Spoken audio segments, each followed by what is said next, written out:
আসসালামু আলাইকুম। আমি রুমানা আক্তার, প্রভাষক হিসাব বিজ্ঞান, নারায়ণগঞ্জ সরকারি মহিলা কলেজ।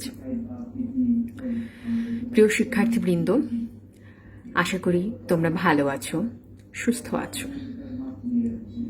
আজকে তোমাদের সামনে উপস্থিত হয়েছি উচ্চ মাধ্যমিক প্রথম বর্ষ হিসাব বিজ্ঞান এর দ্বিতীয় অধ্যায় হিসাবের বইসমূহ থেকে একটি অঙ্ক উপস্থাপন করবার জন্য। চলো দেখা যাক আজকে আমরা কি অঙ্ক করতে পারি। এখানে দেখতে পাচ্ছ মেয়েরা, তোমরা ঢাকা বোর্ডের 2015 সালে একটি অঙ্ক আমি নিয়েছি।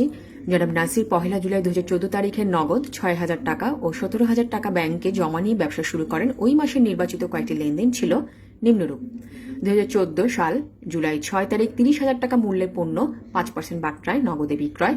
12 তারিখ শিক্ষানবিশ সেলামি বাবদ 700 টাকা পাওয়া গেল। 24 তারিখ মমিনুলের নিকট পাওনা 14,000 টাকা 2% বাট্রায় 13,720 টাকার একটি চেক প্রাপ্তি। 28 তারিখ ব্যাংক থেকে উত্তোলন 5,000 টাকা। ক নাম্বার কারবারি বাট্রার পরিমাণ নির্ণয় করো। খ নাম্বার নগদ প্রাপ্তি জাবেদা তৈরি করো। গ নাম্বার একটি 3 ঘর নগদান বহি তৈরি করো। প্রথমেই ক নাম্বারে চলে যাচ্ছে কারবারি বাট্রার পরিমাণ নির্ণয় করো। মেয়েরা, তোমাদের পার্থক্যটা নিশ্চয়ই মনে আছে নগদ বাট্রা এবং কারবারি বাট্রার। যে ক্ষেত্রে বাট্রা ক্রয় বিক্রয়ের সময় থাকে তখন সেটাকে আমরা বলি কারবারি বাট্রা, কিন্তু দেনাদার বা পাওনাদারের কাছ থেকে টাকা আদায় করা বা প্রদান করার সময় যে বাট্রাটা দেয়া হয় বা প্রদান করা হয় বা প্রাপ্তি হয় সেটাকে বলা হয় নগদ বাট্রা। এখন একেবারে 1 জুলাইয়ের যে এন্ট্রিটা আমাদের আছে সেখানে আমাদের কোনো বাট্রার বিষয় নাই। 6 তারিখে আমাদের একটি বিক্রয় আছে, 5% বাট্রায় নগদে বিক্রয়, এটা আমার একটি কারবারি বাট্রা, এবং এরপরে আর কোনো কারবারি বাট্রা আমার নেই। মেয়েরা, তোমরা নিশ্চয়ই দেখতে পাচ্ছ। এখন তাহলে একদম জুলাই 6 তারিখে যে কারবারি বাট্রার পরিমাণ নির্ণয় 30,000 টাকার 5%, এটা ক্যালকুলেশন করে আমরা পাচ্ছি 1,500 টাকা। এটাই হচ্ছে আমার ক নাম্বার কারবারি বাট্রার পরিমাণ নির্ণয় বের করা হয়ে গেল। এরপর নগদ প্রাপ্তি জাবেদা তৈরি করো। নগদ প্রাপ্তি জাবেদা, এবার তোমরা একটু খেয়াল করবে। খ নাম্বার রিকোয়ারমেন্ট আমি ঘর কেটেছি। জনাব নাসির এর নগদ প্রাপ্তি জাবেদা, তারিখ, ক্রেডিট হিসাব খাত, সূত্র ডেবিটের নগদ হিসাব প্রদত্ত বাট্রা, ক্রেডিটে বিক্রয় হিসাব, প্রাপ্য হিসাব, অন্যান্য হিসাব। ওকে, এবার আমি 1 নম্বর এন্ট্রিগুলো থেকে নগদ প্রাপ্তি জাবেদা মনে রাখতে হবে। সকল প্রকার নগদ প্রাপ্তি এখানে অন্তর্ভুক্ত হবে, এছাড়া আর কোনো বিষয় আমার আনার দরকার নেই, অর্থাৎ নগদ প্রাপ্তির সাথে সকল রিলেশন। একেবারে 1 নম্বর এন্ট্রিটা আমরা দেখতে পাচ্ছি জনাব নাসির নগদ 6,000 টাকা এবং 17,000 টাকা ব্যাংক জমা নিয়ে, যেহেতু নগদ আমি পেয়েছি, জাবেদাটা কি হয়? নগদান হিসাব ডেবিট, মূলধন হিসাব ক্রেডিট। এখানে তোমরা দেখতে পাচ্ছ এই যে মূলধন হিসাব দিয়ে লেখা হয়েছে, এই যে মূলধন হিসাব, এই যে নগদের ঘরে ব্যাংকের জমার টাকাটাও যেহেতু আমার নগদ, আমি মূলধন হিসাব লিখে আর 2 টাকা যোগ করে 23,000 টাকা লিখেছি, এবং অন্যান্য হিসাবের এই যে এখানে ঘরে লিখে দেওয়া হয়েছে 23,000 টাকা। দেখতেই পাচ্ছ তোমরা 17,000, 6,000, 23,000 টাকা। ওকে, এবার 6 তারিখের এন্ট্রিটা কি আছে? আমার 30,000 টাকা মূল্যের পণ্য 5% বাট্রায় নগদে বিক্রয়। যেহেতু নগদে বিক্রয় তাই আমি টাকা পেয়েছি, তার মানে এটার জাবেদাটাও হচ্ছে আমার নগদান হিসাব ডেবিট, বিক্রয় হিসাব ক্রেডিট। ওকে, এই যে দেখো আমরা 6 নাম্বারটা বিক্রয় হিসাব 28,500 টাকা বিক্রয়ের ঘরে যে চলে গেছে, তার মানে নগদান হিসাব ডেবিট, বিক্রয় হিসাব ক্রেডিট, নগদের ঘরে এসেছে, বিক্রয়ের ঘরে এসেছে 28,500। ওকে, ফাইন। এখন আমাদের একটু দেখতে হবে যে 30,000 টাকার উপর 5% বাট্রা, তার মানে 3,500 টাকা আমি মাইনাস করার পরে কিন্তু আমার এই 28,500 টাকাটা এসেছে। এটা নিশ্চয়ই বুঝতে পেরেছো মেয়েরা। তারপর হচ্ছে শিক্ষানবিশ সেলামি দেখি আমরা অঙ্কে বলেই দেওয়া হয়েছে যে শিক্ষানবিশ সেলামি 700 টাকা পাওয়া গেল, তার মানে শিক্ষানবিশ সেলামি লিখে আমার নগদের ঘরে টাকাটা চলে আসবে 700 টাকা। ওকে, ফাইন। এবার 24 তারিখে কি আছে? মমিনুলের নিকট পাওনা 14,000 টাকা 2% বাট্রায় 13,720 টাকার একটি চেক প্রাপ্তি। মমিনুলের নিকট পাওনা 14,000 টাকা 2% বাট্রায়। 14,000 টাকা 2% করলে আমাদের আসে 280 টাকা। 280 টাকা আমি 14,000 টাকা থেকে মাইনাস করবো, তাহলে আমার টাকাটা আসছে হলো 13,720 টাকা। তার মানে হচ্ছে আমার নগদ হচ্ছে আমার 13,720 টাকা। এই যে মেয়েরা দেখতে পাচ্ছ 13,720 টাকা, 280 টাকা হচ্ছে আমার বাট্রা, এবং টোটাল টাকাটা হচ্ছে আমার 14,000 প্রাপ্য হিসাব। অর্থাৎ মমিনুলের কাছ থেকে আমি টাকাটা পেয়েছি, চেক প্রাপ্তিটা আমি নগদান হিসেবে ধরে নিয়েছি, নগদান হিসাব ডেবিট, মমিনুল আমাকে দিয়েছে, দেনাদার প্রাপ্য হিসাবটা হচ্ছে ক্রেডিট। 13,720 প্রদত্ত বাট্রা 280, প্রাপ্য হিসাব 14,000। ওকে, তারপর লাস্ট ওয়ান, ব্যাংক থেকে উত্তোলন 5,000 টাকা, ব্যাংক থেকে উত্তোলন 5,000 টাকা, নগদান হিসাব ডেবিট, ব্যাংক হিসাব ক্রেডিট, ব্যাংক হিসাবটা আমি লিখে দিব, নগদের ঘরে টাকাটা লিখবো 5,000 এবং লাস্ট ওয়ান অন্যান্য হিসাবের ঘরে আমি লিখে দিব 5,000। যেহেতু অন্যান্য হিসাবে কোনগুলো যায় মেয়েরা দেখেছো খেয়াল করে, এটা হচ্ছে তোমার এই যে বিক্রয় হিসাব, আমার এই ভেতরের ঘরগুলো বাদে যদি কোনো এন্ট্রি থাকে তখন সেটাকে আমরা এই অন্যান্য হিসাবের ভিতরে নিয়ে আসি। নগদান হিসাব, প্রদত্ত বাট্রা, বিক্রয় হিসাব, প্রাপ্য হিসাব, এই 4টা ঘর বাদে আমার যদি অন্য কোনো এন্ট্রি হয় বা প্রয়োজন হয় তখনই আমার ওই টাকাটা এই অন্যান্য হিসাবে চলে আসবে। এবার আমরা এই নগদ প্রাপ্তি যাবে তার ডেবিট দিকটা যোগ করব এবং ক্রেডিট দিকটা যোগ করব। ডেবিট দিকের দুটো পাশ যোগ করে 71,200 এবং ক্রেডিট দিকের দুটো পাশ যোগ করে আমার 71,200 টাকা হচ্ছে কিনা এই জিনিসটা আমাদেরকে দেখতে হবে। এবং ঠিক আছে, চেক প্রাপ্তিকে নগদ চেক প্রাপ্তি ধরা হলো, চেক প্রাপ্তিকে নগদ চেক প্রাপ্তি ধরা হলো।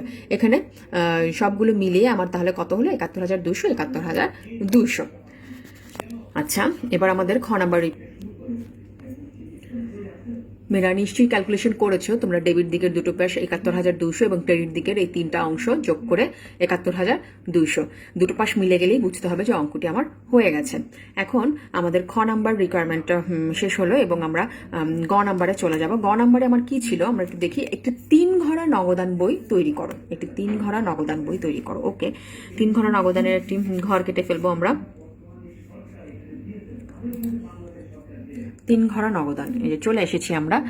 3 ঘরা নগদানের ঘরটা আমরা দেখতে পাচ্ছি, তারিখ, বিবরণ, রসিদ নং, খতিয়ান পৃষ্ঠা, বাট্টা, নগদ টাকা, ব্যাংক, তারিখ, বিবরণ, তারিখ, ভাউচার নং, খতিয়ান পৃষ্ঠা, বাট্টা, নগদ, ব্যাংক। ওকে, ডেবিট পাস এবং ক্রেডিট পাস। এবার 3 ঘরা নগদানের প্রথম এন্ট্রিটা আমার কি ছিল? প্রথম এন্ট্রিটা আমার ছিল হলো গিয়ে মূলধনের ব্যালেন্স বিডি। মূলধনের এন্ট্রিটা আমাদেরকে সবার প্রথমে নিয়ে আসতে হবে ব্যালেন্স বিডির ঘরে, যেখানে লেখা আছে যে নগদান হিসাব। ওকে, নগদের ঘরে 6,000 এবং ব্যাংকের ঘরে 17,000। এই হচ্ছে আমার 1 নম্বর এন্ট্রিটা।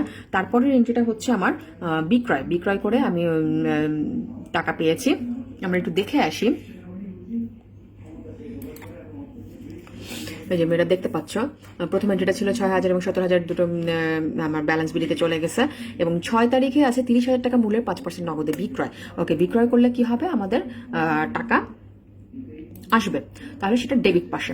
ডেবিট পাশে যেহেতু এই যে 6 তারিখ বিক্রয় হিসাব 28,500, এই যে নগদ টাকা 28,500 এবং এটা যেহেতু আমার হচ্ছে কারবারি বাট্রা, কারবারি বাট্রা আমার 3 ঘরা নগদান বইতে আসবে না, কিন্তু নগদ বাট্রা আমার 3 ঘরা নগদান বইতে আসবে। আবারও বলছি মেয়েরা, কারবারি বাট্রা হিসাবভুক্ত করা হয় না, 3 ঘরা নগদান বইতে আসবে না, কিন্তু নগদ বাট্রা হলে আসবে। এর পরের এন্ট্রিটা ছিল আমার শিক্ষানবিশ সেলামি প্রাপ্তি, শিক্ষানবিশ সেলামি প্রাপ্তির নগদ টাকা, এটাও আমার এই যে নগদের ঘরে চলে আসছে টাকাটা। তারপরের এন্ট্রিটা ছিল মমিনুল, মমিনুলের কাছ থেকে দেখে আসি একটু কি ছিল বিষয়টা। মমিনুলের নিকট পাওনা 14,000 টাকা, 2% বাট্রায় 13,720 টাকার একটি চেক প্রাপ্তি। মমিনুলের নিকট পাওনা 14,000 টাকা 200। আচ্ছা, তার মানে হচ্ছে আমি একটা চেক পেয়েছি, আবার এটাও আমার হচ্ছে লাগে ডেবিট পাশে আসবে। 13,720 টাকার একটি চেক পেয়েছি, এই যে ব্যাংকে চলে গেছে 13,720 এবং এটার বাট্রার যে অংশটা সেটা এই যে বাট্রার ঘরে চলে আসছে 280 টাকা। আচ্ছা, এরপর হচ্ছে এরপরের এন্ট্রিটা হচ্ছে আমার ব্যাংক থেকে উত্তোলন। এই যে দেখতে পাচ্ছ নিশ্চয়ই মেয়েরা, এই যে ব্যাংক থেকে উত্তোলন 5,000 টাকা। ব্যাংক থেকে উত্তোলন এন্ট্রিটা আমরা সবাই জানি যেটা একটি কন্ট্রা এন্ট্রি। ব্যাংক থেকে উত্তোলন করা হলে এটার জাবেতাটা হচ্ছে নগদান হিসাব ডেবিট, ব্যাংক হিসাব ক্রেডিট। নগদান হিসাব ডেবিট, ব্যাংক হিসাব ক্রেডিট এবং কন্ট্রা এন্ট্রি। এবং এই জিনিসটা আমরা খুব ভালো মতনই জানি যে আমরা যখন ডেবিট পাশে আমি যেহেতু ব্যাংক থেকে উত্তোলন করে টাকাটা নিয়ে এসেছি, আমার নগদের ঘরে টাকাটা চলে যাবে। নগদের ঘরে আমি টাকাটা লিখেছি 5,000 এবং লিখতে হবে আমাকে উল্টো কথাটা, অর্থাৎ ব্যাংক হিসাব। আমি ব্যাংক হিসাব লিখবো, টাকা লিখবো নগদের ঘরে। ঠিক উল্টা অন্যদিকে ক্রেডিট দিকে হবে নগদান হিসাব, কিন্তু টাকাটা হবে 5,000 ব্যাংকের ঘরে, অর্থাৎ ব্যাংক থেকে টাকা নিয়ে আমি নগদের ঘরে রেখেছি। এই হচ্ছে আমার ব্যাংক থেকে উত্তোলন। এবং যেহেতু কন্ট্রা এন্ট্রি দুটো পাশেই আমার এই যে এন্ট্রি দুটোর সামনে আমাকে সি এবং এখানেও আমাকে এই যে সি লিখে দিতে হবে। এই হচ্ছে এন্ট্রিগুলো বসানো হয়ে গেল। এখন আমরা সিডিবিডিটা বের করে ফেলবো, ব্যালেন্স সিডিবিডি বের করতে হবে আমাদেরকে।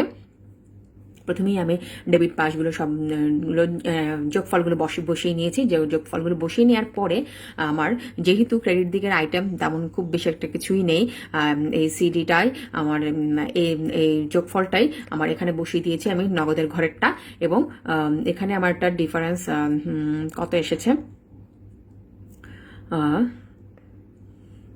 সিডি, ওকে। তারপর এই সিডিটাই এবং এই ব্যাংকের পাশটাও আমি ডিফারেন্সটা বের করে আমার এই যে সিডি বের হয়েছে কত, 25,720।